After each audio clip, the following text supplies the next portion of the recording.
incredible awards. I think I'd be remiss if I didn't say thank you to everybody who made it possible in the university and also my family. My mom she taught service learning since I was pretty young, so I think those kind of values were instilled in me from a pretty young age. And then getting here, I was really pleasantly surprised with how many opportunities that are provided by our football team and athletics. Just a big shout out to Miss Sherelle Jackson, Sarah Barron, who worked here last year, and she's out in Mississippi State, and then also Miss Jessica Hurley. Again, they've provided tons of opportunities and just encouraged me to do a lot of things. And I just, said yes to as many things as I could do, and it worked out really well, and I'm really proud of it. I definitely am overwhelmed. It's pretty surreal, but super proud and thankful. So. And I saw, that you were working to, help fight, food insecurity and stuff in Miami-Dade County. Just how did you decide that's where you wanted to kind of channel your energy, and how did you kind of get that going? Yeah, so summer of 2020 when COVID hit, we had back to Miss Jackson. She had reached out to the Grove Outreach Food Bank, which is a food bank down in obviously Coconut Grove in the name. But they're really awesome. They essentially get up at 5 a.m. every single Saturday, and they pass out food to those that need it. They get food from various resources, mainly feeding South Florida. And she hooked it up, and we went down there. We were wearing the masks, doing the whole thing, staying socially distant, obviously. But it was really I think eye-opening, A, and then B, really rewarding experience getting to work with those people. And I was just really inspired by it. And going into my senior year, this is obviously my last semester here, and I just kind of wanted to leave Miami a little better than I found it, even if it was, in a little way. And Lou, my roommate, has been also so supportive and really engaged in those areas as well. So when I mentioned the idea to him, he was all for it.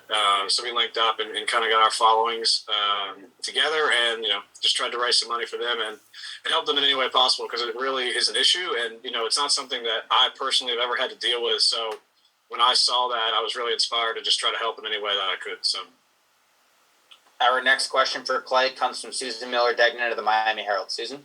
Hey, Clay, congratulations. That's really awesome. Thank you. You're welcome. So Mario Cristobal was saying last week, I think, or maybe earlier this week, that you're kind of an unsung hero type, that people don't talk about the long snapper until something goes wrong. What are your feelings about that? And would it be nice to you're getting the pub now, but, just the position itself. And I also wanted to ask something, I guess, about bowl games too, but first. Sure. Yeah, I'll answer that first one, then we get to the second question.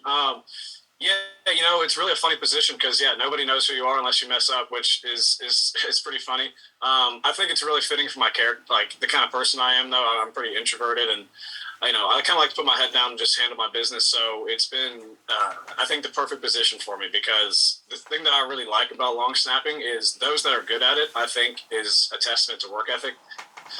It's not something like even kicking and punting. I personally believe there's, at least a little bit of natural ability, as well as, being able to work yourself into being good. But long snapping is a position that you completely teach yourself, and you essentially decide how good you're going to be based on how much you work at it. So I think that coupled with the fact that, it kind of fits my personality, just kind of be under the radar and handle my business, I think is why I did it. So. And the bold question just was, I asked Will also, you're a fifth-year senior, I guess, and, you guys are fighting to qualify. How important is that to you? And for a guy like you, is it fun? Is it beneficial for the team? Can you just talk about the idea of fighting for that qualification and what it means? Yeah, absolutely. I think it's huge for a football team. No matter how your season goes, win, lose, or draw, if you qualify for a bowl game, those experiences, at least the ones that I've had, have been, I think, once in a lifetime.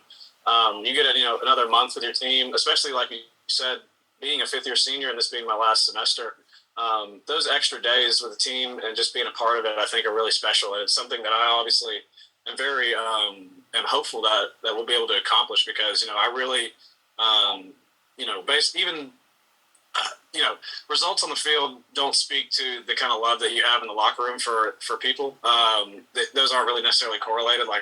I can't tell you how much I love this football team, and I would love an extra game and an extra month just to be around these guys, and to go the right way. I haven't won a bowl game, obviously, in my time here, so I think just to get one of those would be really special and meaningful to our senior class. So.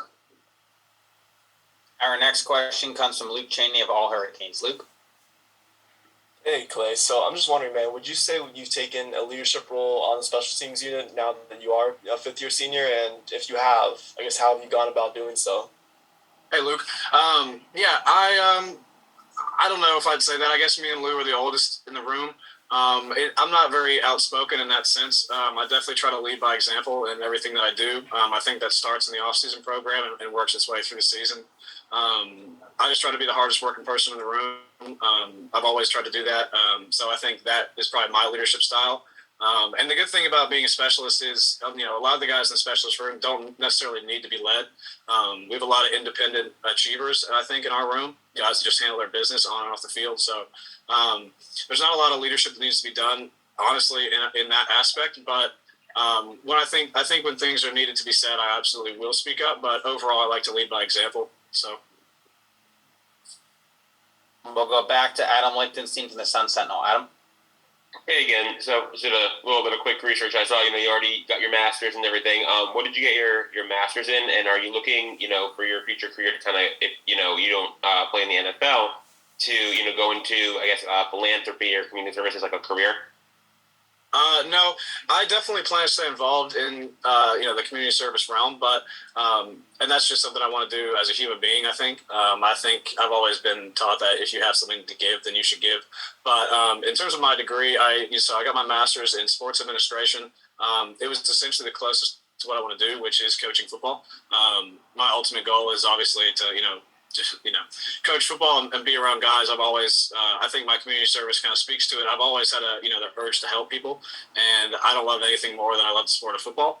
So I think if I was able to pair those two things together, then it would just be I don't think I'd work a day in my life, and that's kind of where I'm at and what I want to do. So I think there are some things that'll tie together from sports administration to the coaching world. I took a couple of leadership classes in ethics. Nothing obviously compares to the leadership you learn in this building, but yeah, so those are their career plans. Anything else for Clay? Yeah, Clay, how old are you? I'm 23. Okay, thank you. Absolutely. Awesome. Thanks, Clay, and thanks everyone for your time today. Thanks, Josh. Appreciate it, guys.